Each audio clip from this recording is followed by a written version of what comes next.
Freddie Mercury career. Singer. Although Mercury's speaking voice naturally fell in the baritone range, he delivered most songs in the tenor range. His known vocal range extended from bass low F, F2, to soprano high F, F6. He could belt up to tenor high F, F5. Biographer David Brett described his voice as escalating within a few bars from a deep, throaty rock growl to tender, vibrant tenor, then on to a high-pitched, perfect coloratura, pure and crystalline in the upper reaches. Spanish soprano Montserrat Caballé, with whom Mercury recorded an album, expressed her opinion that the difference between Freddie and almost all the other rock stars was that he was selling the voice. She adds, his technique was astonishing.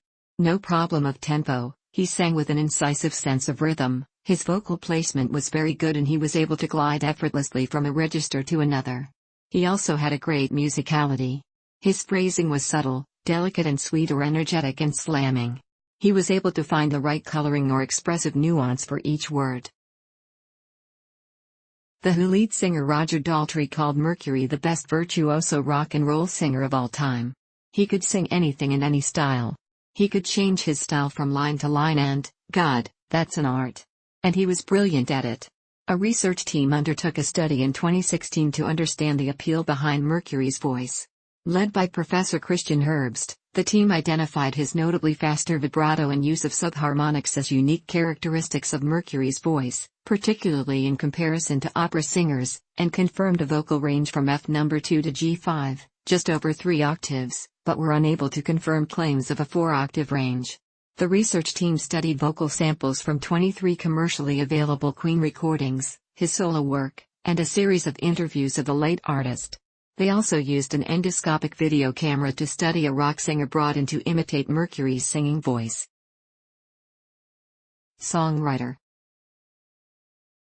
Mercury wrote 10 of the 17 songs on Queen's greatest hits album, Bohemian Rhapsody, 7 Seas of Rye, Killer Queen, Somebody to Love, Good Old-Fashioned Lover Boy, We Are the Champions, Bicycle Race, Don't Stop Me Now, Crazy Little Thing Called Love, and Play the Game.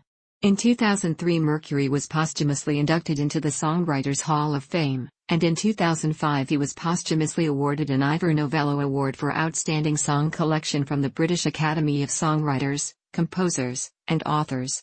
The most notable aspect of his songwriting involved the wide range of genres that he used, which included, among other styles, rockabilly, progressive rock, heavy metal, gospel, and disco. As he explained in a 1986 interview, I hate doing the same thing again and again and again. I like to see what's happening now in music, film and theater and incorporate all of those things. Compared to many popular songwriters, Mercury also tended to write musically complex material. For example, Bohemian Rhapsody is non-cyclical in structure and comprises dozens of chords. He also wrote 6 songs from Queen 2 which deal with multiple key changes and complex material. Crazy Little Thing Called Love, on the other hand, contains only a few chords. Despite the fact that Mercury often wrote very intricate harmonies, he also claimed that he could barely read music. He wrote most of his songs on the piano and used a wide variety of key signatures. Live performer. Mercury was noted for his live performances, which were often delivered to stadium audiences around the world. He displayed a highly theatrical style that often evoked a great deal of participation from the crowd. A writer for The Spectator described him as a performer out to tease, shock and ultimately charm his audience with various extravagant versions of himself. David Bowie, who performed at the Freddie Mercury tribute concert and recorded the song Under Pressure with Queen, praised Mercury's performance style, saying, "Of all the more theatrical rock performers, Freddie took it further than the rest. He took it over the edge. And of course, I always admired a man who wears tights. I only saw him in concert once and as they say, he was definitely a man who could hold an audience in the palm of his hand." Queen guitarist Brian May wrote that Mercury could make the last person at the back of the furthest stand in a stadium feel that he was connected. Mercury's main prop on stage was a broken microphone stand, which after accidentally snapping off the heavy bass during an early performance, he realized could be used in endless ways. One of Mercury's most notable performances with Queen took place at Live Aid in 1985. Queen's performance at the event has since been voted by a group of music executives as the greatest live performance in the history of rock music. The results were aired on a television program called The World's Greatest Gigs. Mercury's powerful, sustained note during the a cappella section came to be known as the note heard round the world. In reviewing Live Aid in 2005, one critic wrote, "Those who compile lists of great rock frontmen and award the top spots to Mick Jagger, Robert Plant, etc. all are guilty of a terrible oversight." Freddie, as evidenced by his Dionysian Live Aid performance, was easily the most godlike of them all. Over the course of his career, Mercury performed an estimated 700 concerts in countries around the world with Queen. A notable aspect of Queen concerts was the large scale involved. He once explained, "We're the Cecil B. DeMille of rock and roll, always wanting to do things bigger and better." The band was the first ever to play in South American stadiums, breaking worldwide records for concert attendance in the Morumbi Stadium in São Paulo in 1981.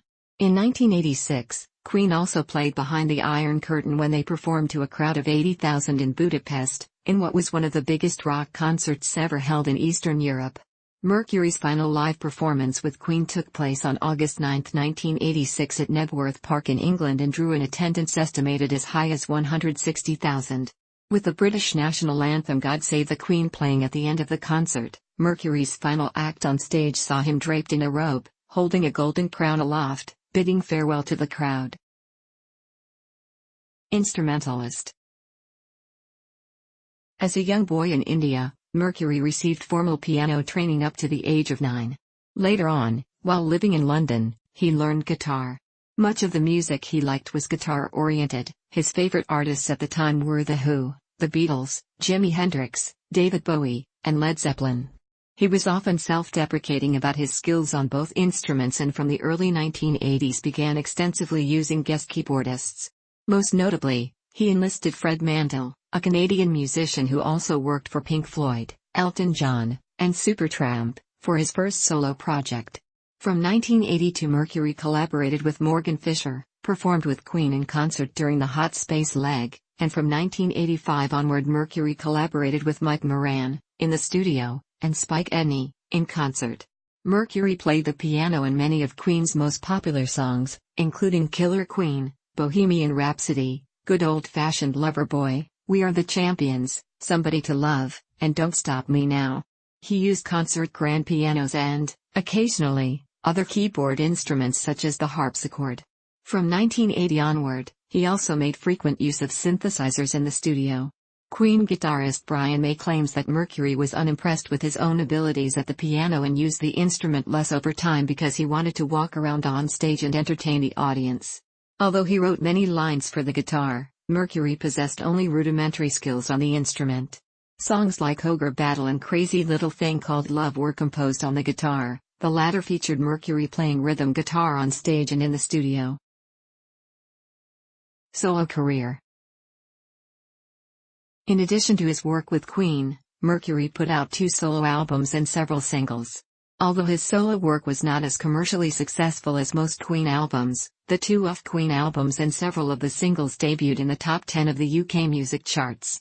His first solo effort goes back to 1972 under the pseudonym Larry Lurex, when Trident Studios house engineer Robin Jeffrey Cable was working in a musical project. At the time when Queen were recording their debut album, Cable enlisted Mercury to perform lead vocals on the songs I Can Hear Music and Going Back. Both were released together as a single in 1973. 11 years later, Mercury contributed to the Richard Wolf remix of the song Love Kills, used as the end title theme for National Lampoon's Loaded Weapon 1. The song was originally recorded in 1984, when it was included on the soundtrack for the restoration of the 1927 Fritz Lang film Metropolis. First written by Giorgio Moroder in collaboration with Mercury, and produced by Moroder and Mac, Love Kills debuted at the number 10 position in the UK singles chart. Mac also produced the 1987 single Hold On, which Mercury recorded with actress Jo Dare for a German action drama Zabu. Mercury's 2 full albums outside the band were Mr. Bad Guy, 1985, and Barcelona, 1988. His first album, Mr. Bad Guy, debuted in the top 10 of the UK album charts. In 1993, a remix of Living on My Own, a single from the album, posthumously reached number 1 on the UK singles charts. The song also garnered Mercury a posthumous Ivor Novello Award from the British Academy of Songwriters, Composers, and Authors. Allmusic critic Eduardo Rivadavia describes Mr. Bad Guy as outstanding from start to finish and expressed his view that Mercury did a commendable job of stretching into uncharted territory. In particular, the album is heavily synthesizer-driven in a way that is not characteristic of previous Queen albums. His second album, Barcelona, recorded with Spanish soprano vocalist Montserrat Caballé, combines elements of popular music and opera. Many critics were uncertain what to make of the album. One referred to it as the most bizarre CD of the year. The album was a commercial success, and the album's title track debuted at number 8 in the UK and was also a hit in Spain. The title track received massive airplay as the official anthem of the 1992 Summer Olympics, held in Barcelona 1 year after Mercury's death. Caballé sang it live at the opening of the Olympics with Mercury's part played on a screen, and again prior to the start of the 1999 UEFA Champions League final between Manchester United and Bayern Munich in Barcelona. In addition to the 2 solo albums, Mercury released several singles, including his own version of the hit The Great Pretender by the Platters, which debuted at number 5 in the UK in 1987. In September 2006, a compilation album featuring Mercury's solo work was released in the UK in honor of what would have been his 60th birthday. The album debuted in the UK Top 10. In 1981 to 1983, Mercury recorded several tracks with Michael Jackson, including a demo of State of Shock, Victory, and There Must Be More to Life Than This. None of these collaborations were officially released at the time, although bootleg recordings exist. Jackson went on to record the single State of Shock with Mick Jagger for the Jacksons' album Victory. Mercury included the solo version of There Must Be More to Life Than This on his Mr. Bad Guy album. There Must Be More to Life Than This was eventually reworked by Queen and released on their compilation album Queen Forever in 2014. In addition to working with Michael Jackson, Mercury and Roger Taylor sang on the title track for Billy Squier's 1982 studio release, Emotions in Motion, and later contributed to 2 tracks on Squier's 1986 release, Enough Is Enough, providing vocals on Love Is the Hero and musical arrangements on Lady with a tenor sax.